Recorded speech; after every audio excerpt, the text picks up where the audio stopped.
संतप्त मानस शांत हों, जिनके गुणों के गान में बेवर्धमान महान जन विचरे हमारे ध्यान में।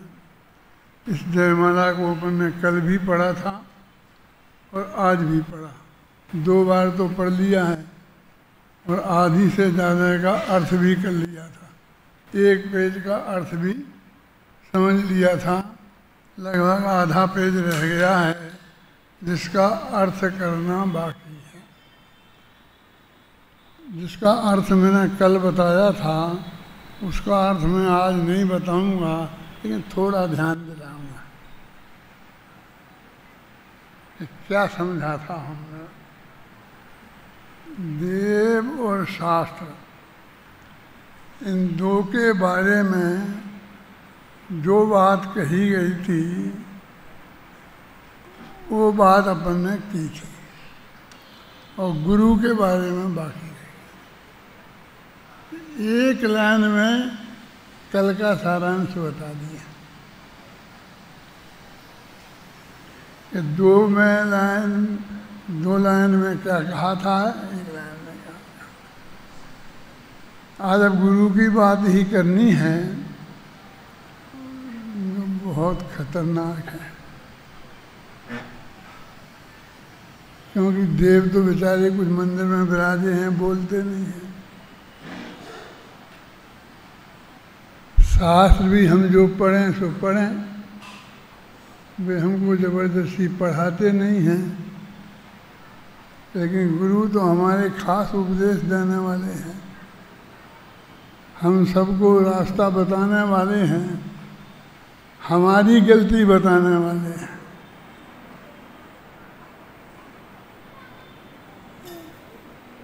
आज ये बता रहे हैं कि हमने गुरु को समझने में क्या गलती की। गुरु ने गलती की ये नहीं, ऐसा उल्टा अर्थ मत निकालना। गुरु के समझने में हमने आज तक क्या गलती की, इस बात की चर्चा अपन ने, जो आज से कितने वर्ष पहले बेटा, सन 57 में कितने वर्ष हुए, 65 साल पहले लिखी थी कि हे गुरुदेव, हमने आपके समझने में ये गलती की, उस दिन की थी हमने वो गलती। और आज क्या पोजीशन है ये आपका काम है देखना। देखो पहले देव के बारे में कल क्या समझा था, थोड़ा समझ लेते हैं, याद कर लेते हैं कि भगवान तुम्हारे समझने के बारे में हमने सबसे बड़ी गलती क्या की कि तुम वीतरागी और सर्वज्ञ थे। हमने तुम्हें पहले ही शब्द में याद किया था कि हे वीतराग सर्वज्ञ प्रभु। ऐसा नहीं कि हम जानते नहीं थे, इस बात को हम बहुत अच्छी तरह जानते थे, लेकिन हे वीतराग सर्वज्ञ प्रभु, हमने आपकी वीतरागता को नहीं पहचाना और सर्वज्ञता को नहीं पहचाना। ये 2 गलतियाँ। पहली गलती वीतरागता को नहीं पहचाना और दूसरी गलती सर्वज्ञता को नहीं पहचाना। पहचानना चाहिए था ना, कम से कम दो ही तो उनके सबसे महान गुण थे, लेकिन हमने नहीं पहचाना। नहीं पहचाना तो क्या हुआ कि हमें 84 लाख योनियों के चक्कर काटना पड़े। इतनी बड़ी सजा हमको भोगनी पड़ी। क्या नहीं पहचाना, क्या गलती हो गई तुमसे पहचानने में? कि सबसे पहली गलती तो ये हुई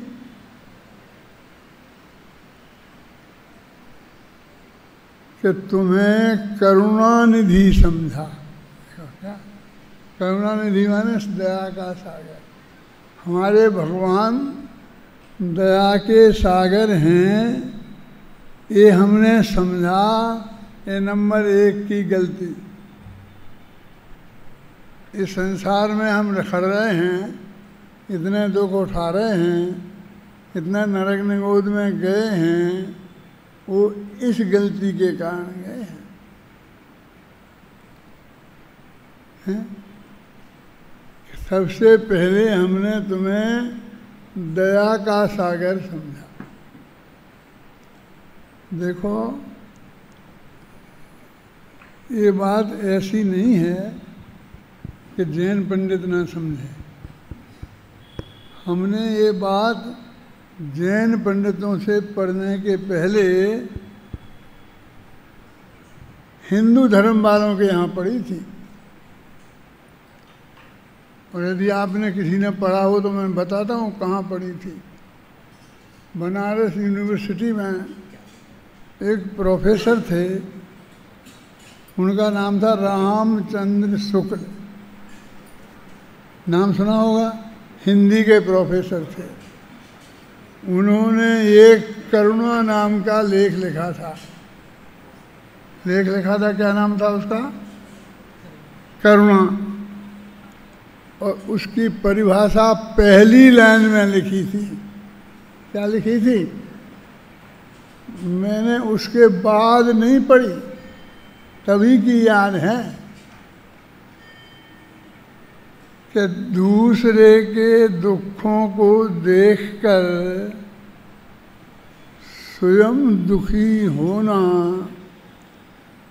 और उनके उस दुख को दूर करने का भाव होना, इसका नाम करुणा है। क्या का नाम?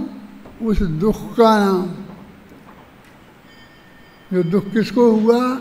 कि अपन को हुआ। लेकिन कैसे हुआ? दूसरे के दुख को देखकर हुआ। और उसमें साथ में उस दुख को दूर करने का भाव था कि मैं इस दुख को दूर कर दूं। कि दूसरे के दुख को देखकर उनके दुख को दूर करने का भाव होकर दुखी होना, उस दुख का नाम करुणा है। ये उस किताब में पढ़ा था मैंने और मुझे आज तक याद है। आज भी आप जाके देख सकते हो। उस किताब को लाइब्रेरी में से निकालना, अपनी लाइब्रेरी में भी होगी, और उस लेख को पढ़ना और उसमें आपको ये परिभाषा मिलेगी।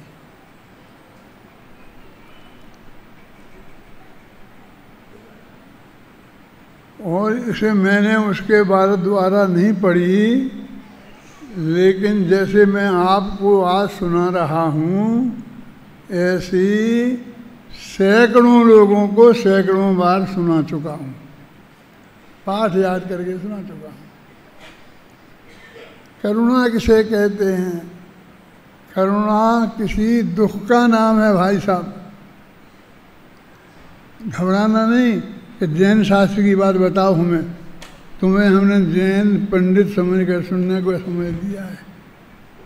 आचार्य रामचंद्र शुक्ल को हमें तुम्हें से नहीं सुनना है। क्या? वो भी बताएंगे, घबराना नहीं। पहले ये तो सुन लो। मैंने सबसे पहले वहाँ पढ़ा, फिर प्रवचन सार की कौन सी गाथा? 89 नंबर गाथा। और करुणा भाव सवे मोह। कौन सी गाथा? 89। क्या 89 हम नहीं जानते क्या होती है? 86 नंबर की गाथा। 86 89 होती है। 86 86।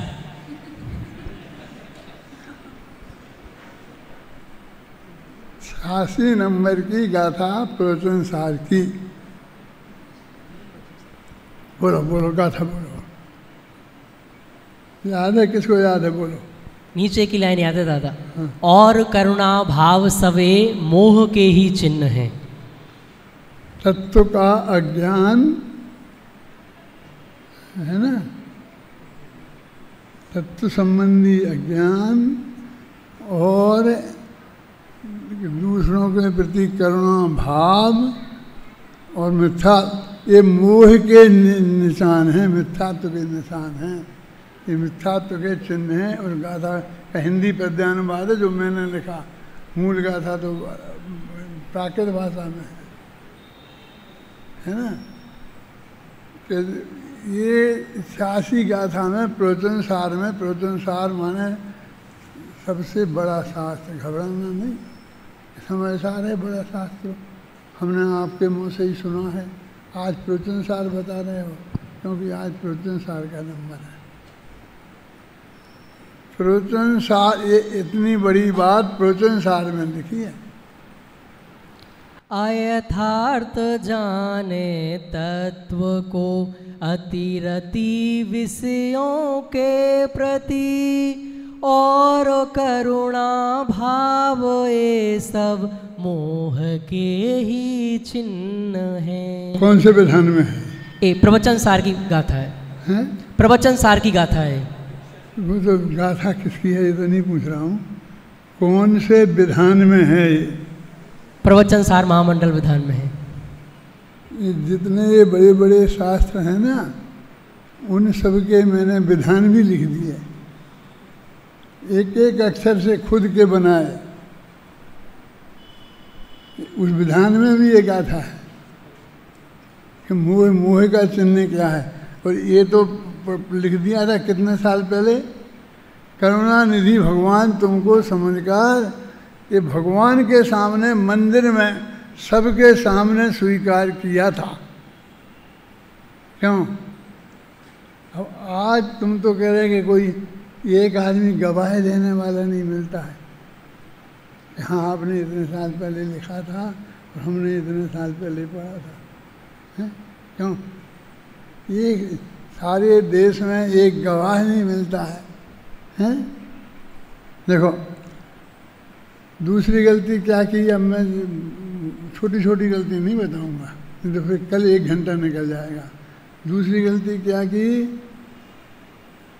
भगवान तुम्हारी वाणी में जैसा जो तत्व दिखाया था, जो होना है सो निश्चित है, केवल ज्ञानी ने गाया था, उस पर तो श्रद्धा ला न सका। भगवान ने बताया थी सब बात, अब उस पर तो मैंने विश्वास किया नहीं और परिवर्तन का अभिमान किया कि मैं बदल दूंगा। भगवान कहते कुछ बदल नहीं सकते, वे नहीं बदल सकते होंगे। हम तो समझते थे भगवान तुम बदल सकते हो, अब जो पंडित कहता है कि तुमने कुछ नहीं बदल सकते हो, तो हम तो बदल सकते हैं, ये मूर्ख कहता है। अरे ना तुम बदल सकते हो, ना हम बदल सकते हो, ना कोई बदल सकता। इस पंक्ति में लिखा था ना, कल अपन ने इसका अर्थ भी किया था, पढ़ी भी थी और पहले तो पढ़ी ही होगी। क्या? भगवान तुम्हारी वाणी में जैसा जो तत्व दिखाया था, जो होना है सो निश्चित है, केवल ज्ञानी ने गाया है, उस पर तो श्रद्धा ला न सका, वो परिवर्तन का अभिमान किया। क्या किया? क्या अभिमान किया कि बनकर पर का करता अब तक, सत का ना प्रभु सम्मान किया। मैं पर का करता बना के मैंने ये किया, मैंने ये किया, मैंने ये किया, मैंने ये किया। और तो मैंने क्या किया, इसमें गलती क्या की कि सत का न प्रभु सम्मान किया। ये जो परम सत्य बात थी कि कोई किसी का कुछ कर नहीं सकता, इसका मैंने सम्मान नहीं किया, अपमान किया। भरी सभा में इसका अपमान किया। सत्य का न प्रभु सम्मान किया। आज ये पंक्ति कहीं तुम सुनोगे तो फिर तुमको ऐसा कुछ लगेगा कि मैं अपनी गलती स्वीकार कर रहा हूँ। वो गलती क्या है कि सत्य का न प्रभु सन्मान किया। वीतरागता नहीं मानी, फिर सर्वज्ञता नहीं मानी, ख्याल में है ना। फिर भगवान तुमने जो बताया था उस बात का स्वीकार नहीं किया। उनने कहा था कि तुमने कुछ नहीं किया आज तक, और हमने कहा हम सब कुछ किए और किया है और कर सकते हैं, और इस तरह हमने सत्य का अपमान किया, सत्य का न प्रभु सम्मान किया।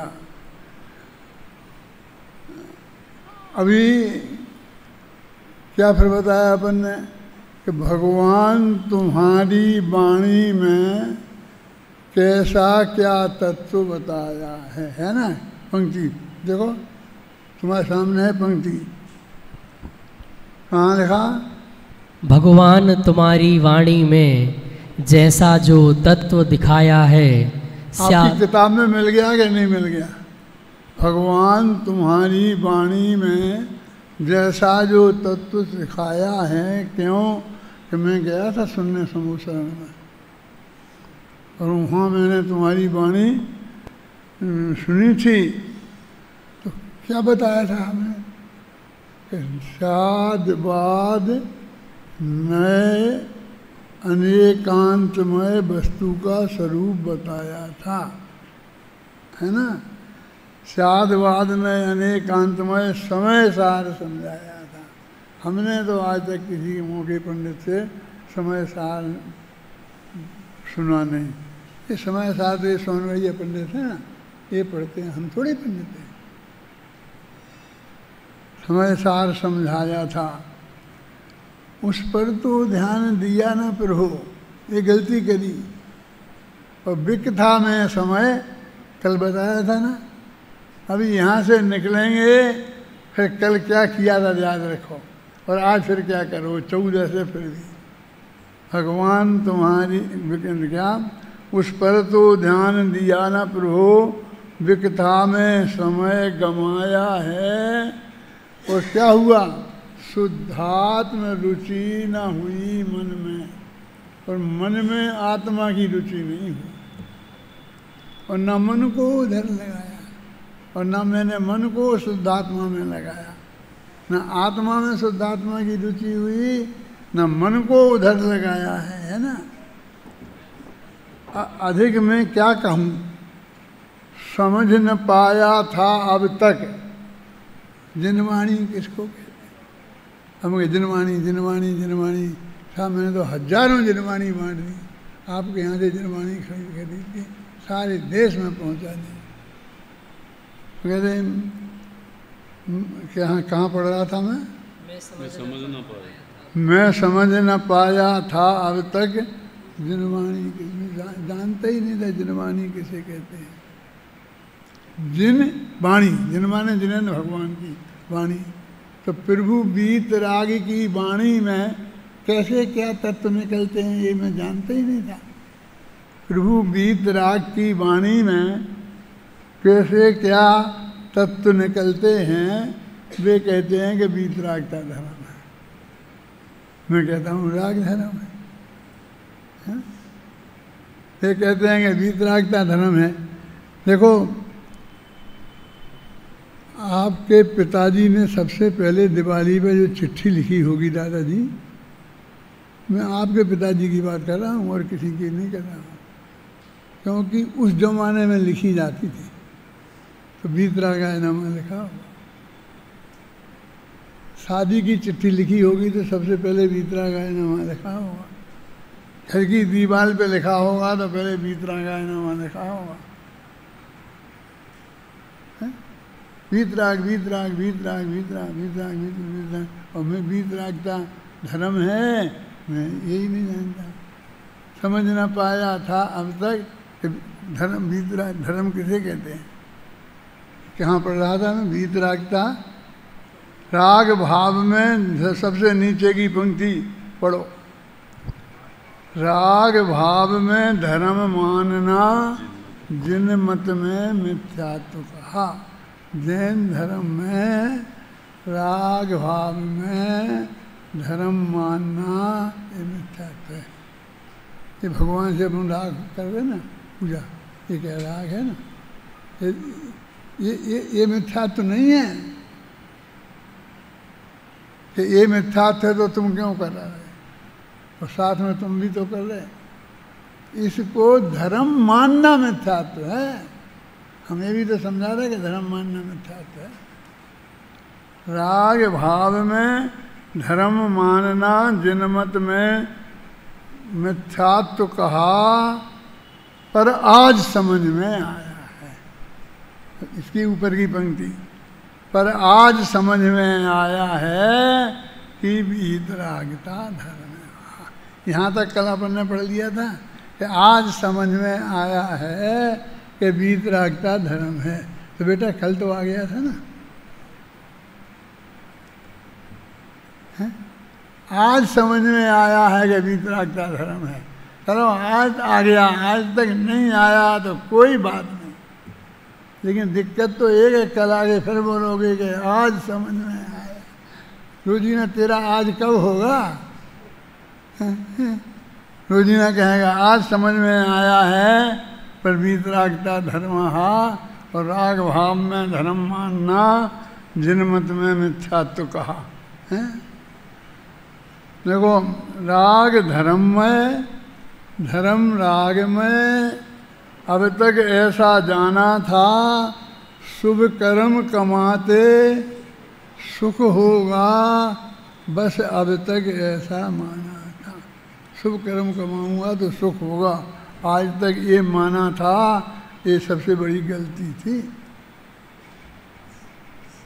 पर आज समझ में आया है, आज तो आ गया। देखो अभी अपन गुरु पे चलते हैं। अपन ने देव शास्त्र की बात कल तो बताई थी और आज भी आपको थोड़ी याद दिला दी।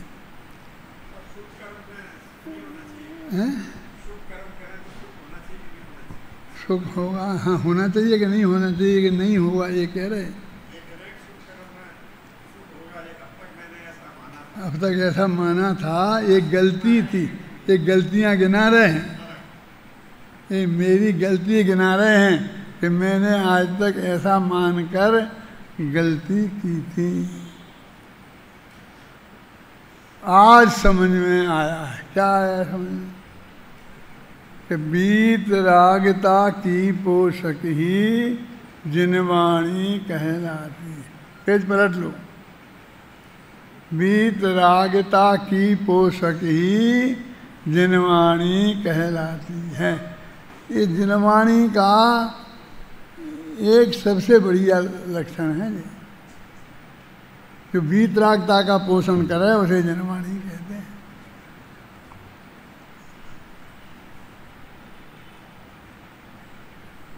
कौन सा सन था?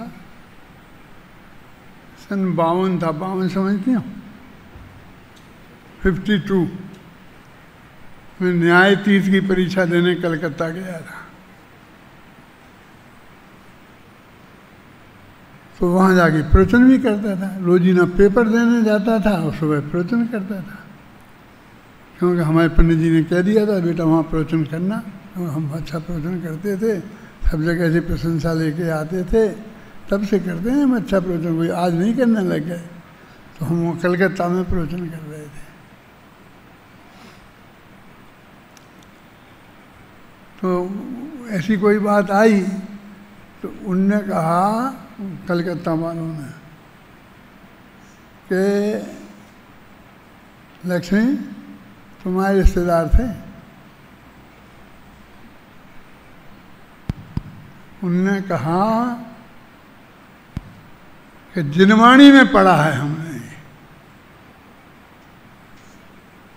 क्या? तो मैंने कहा कि जिनवाणी में ऐसा कभी लिखा हो ही नहीं सकता। भरी सभा में बात हो रही है, जब मैं विद्यार्थी अवस्था में, तब उठ के गए प्रवचन में से बड़े गुस्से में, और वहाँ से वो जिनवाणी उठा के लाए और निकाल के उनने बताया कि देखो ये देखो। मैंने कहा ये जिनवाणी है? उसके ऊपर लिखा था जिनवाणी संग्रह, क्योंकि ये जिनवाणी है। बोले जिनवाणी नहीं है। मैंने कहा ये जिनवाणी है। अभी इसमें विवाद होने लग गया। मैंने कहा इसमें तो भगवान की पूजने छपी हैं। भगवान ने पूजने लिखी थी कि तुम बेटा हमारी ऐसे पूजन करना। पूजा लिख के भी बेही रख गए थे। अरे ये तो भगत वाणी है, ये तो हम लोगों की वाणी है, ये पूजने तो हमने लिखी हैं। ये तुम्हारी, इस पर तो हमने अर्चना रख दिया नाम, पहले हमने ही छापी थी, उसका नाम रखा था जिनवाणी संग्रह। और जिनवाणी में हमारी लिखी पूजने लिखी थी। जिनवाणी है क्या? मैंने कहा भगवान ने नहीं लिखी थी, ये हमने लिखी है। तो जिनवाणी क्या है? तो इस पंक्ति में लिखा था मैंने, उसी पूजा में। कहाँ की वो पंक्ति गायब हो गई मेरे हाथ में। वीतरागता की पोषक ही जिनवाणी कहलाती है। जिनवाणी क्या क्या लक्षण क्या है कि जो वीतरागता का पोषण करे उसे जिनवाणी कहते हैं। जो वीतरागता को धर्म बताए उसे जिनवाणी कहते हैं। और यह है मुक्ति का मार्ग निरंतर हमको जो दिखलाती है। ये मोक्ष का मार्ग है, ये वो जिनवाणी हमको हमेशा बताती है। क्योंकि वो वीतरागता को धर्म कहती है तो मुक्ति का मार्ग हमें बताती है। देखो उस वाणी के अब देखो, अब गुरुओं की बात आ रही, घबराना नहीं। उस वाणी के अंतरतम को जिन गुरुओं ने पहचाना है, उन गुरुवर्यों के चरणों में मस्तक बस हमें झुकाना है। तब लिखी थी, हमें उन गुरुवर्यों के चरणों में मस्तक झुकाना है लिखा है, नहीं झुकाना है नहीं लिखा।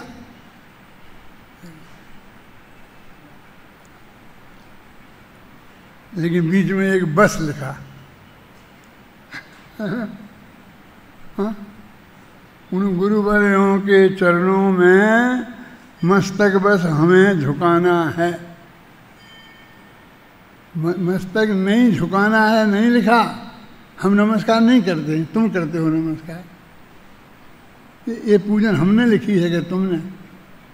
देखो दिन रात आत्मा का चिंतन, उन हमारे गुरुराज कैसे हैं, देवसाय गुरु वाले गुरु कैसे होते हैं कि वे दिन रात आत्मा का चिंतन करते हैं। दिन रात आत्मा का चिंतन और मृदु संभाषण में वही कथन, बहुत कोमल वाणी में वो धीरे धीरे, मृदु माने धीरे धीरे कोमल शब्दों में वही बात बताते हैं, अपने जनता को वही बात बताते हैं।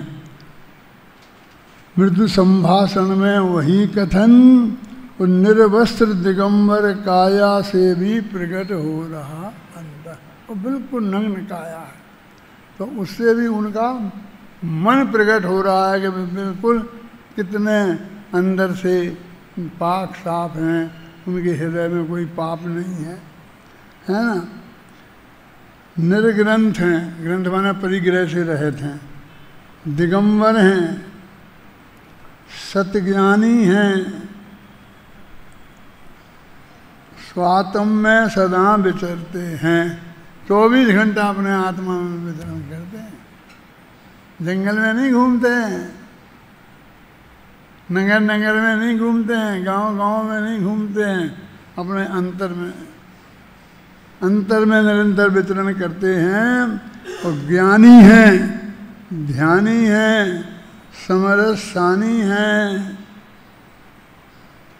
समता रूपी रस में पगे हुए हैं, और 12 विध तप नित्य करते हैं जो, और 12 तप कहते हैं, अनशन अमोदरी वृत्ति परिसंख्यान।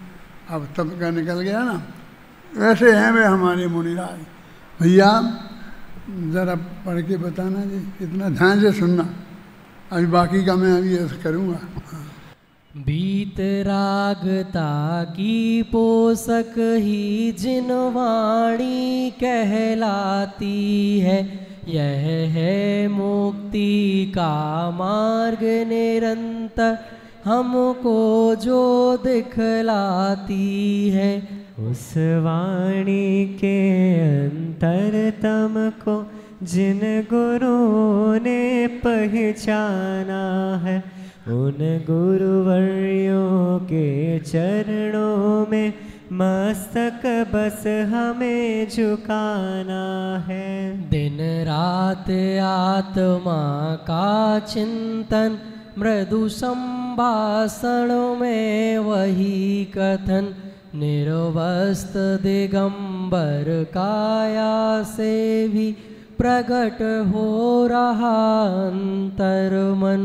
निर्ग्रंथ दिगंबर सद्ज्ञानी, स्वात्म में सदा विचरते जो, ज्ञानी ध्यानी समरस सानी, द्वादश विधि तपनित करते जो। कैसे हमारे गुरु ख्याल में आए ना, तो ये पंक्तियाँ जब आप पढ़ रहे हों तो हमारे गुरु की एक क्वालिटी हमें ख्याल में आना चाहिए कि हमारे गुरु में ऐसी क्वालिटी होना चाहिए।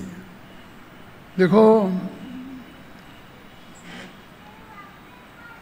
क्या लिखा मैंने, किसी ने आज तक नहीं लिखा, वो लिखा, एक आदमी ने लिखा है, मैंने उसकी नकल की है, उसने मेरी नहीं की है। उसका नाम क्या है बताओ, बता सकते हो? सब पंडितों की परीक्षा है। उसका नाम है कविवर संतलाल। अब तो बता सकते हो? हाँ लिखा, सिद्ध चक्र विधान जिनने लिखा है ना 250 साल पहले, उनने सिद्ध चक्र विधान में लिखा है। उनको क्या क्या लिखा है? ये है ना कि निर्वसदगम, यानी चलते फिरते सिद्धों से गुरु। हे भगवान, तो हमारे लिए हमारे चलते फिरते सिद्ध हो। बोलो, इतना बड़ी उपमा किसी ने दी हो तो बताओ। तुम दूसरा संत कवि को छोड़कर और किसी दूसरे कवि का बताओ, संस्कृत का, प्राकृत का, हिंदी का।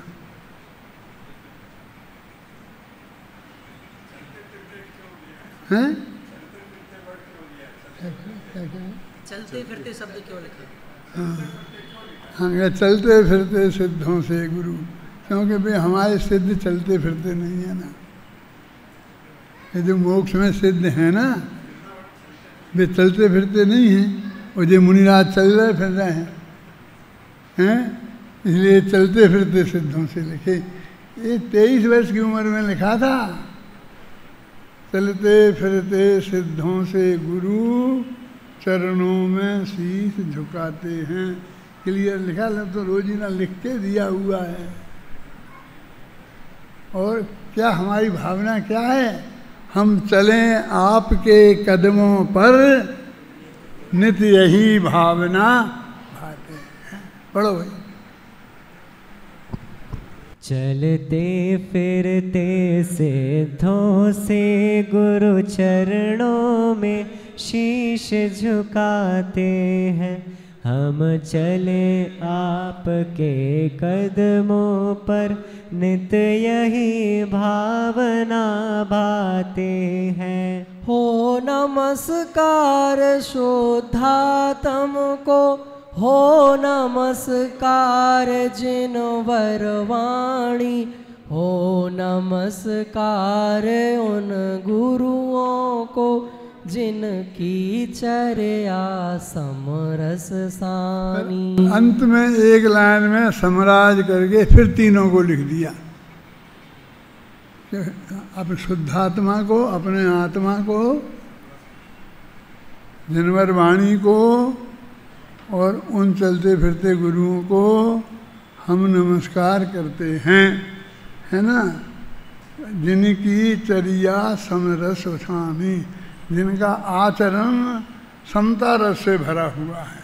शांत शांत शांत, कहाँ लिखा है समता रस से भरा हुआ है? बोलो। पुरुषार की 6वीं गाथा, उपसम्मयामि सम्मम जत्तो निर्माण संपत्ति, मैं उपसम भाव को प्राप्त होता हूँ जिससे निर्माण की प्राप्ति होती है। सब शास्त्र में, सब शास्त्र में से लिखा है। मैंने देखो, दर्शन दाता देव हैं, आगम सम्यक ज्ञान और गुरु चारित्र की खान है, मैं धनुधर ध्यान। ये क्या मिलेगा तुम भगवान की पूजा करने से? तो कहा सम्यक दर्शन मिलेगा देव के दर्शन से। दर्शन दाता देव हैं और आगम सम्यक ज्ञान, सम्यक ज्ञान देगा हमारे शास्त्र। हम उन्हें पढ़ेंगे तो हमें सम्यक ज्ञान की प्राप्ति होगी। और गुरु, अरे गुरु की क्या बात करना, गुरु तो चारित्र की खानी है। गुरु चारित्र की खानी है। मैं बंदू धर ध्यान, मैं उन्हें वंदना करता हूँ कि नहीं करता हूँ? आप समझिए। तो ये देवसास गुरु पूजन, जिसका अर्थ मैंने आपको 2 दिन से बताया है, कैसा लगा आपको? और आपको उसको फिर सोचो, फिर देखो। और अभी मैं यहाँ से भाग नहीं रहा हूँ, अब मुझे पकड़ो यदि वो अर्थ नहीं निकले तो। मैं इंतजार करता हूँ कि कोई मेरे को पकड़े तो।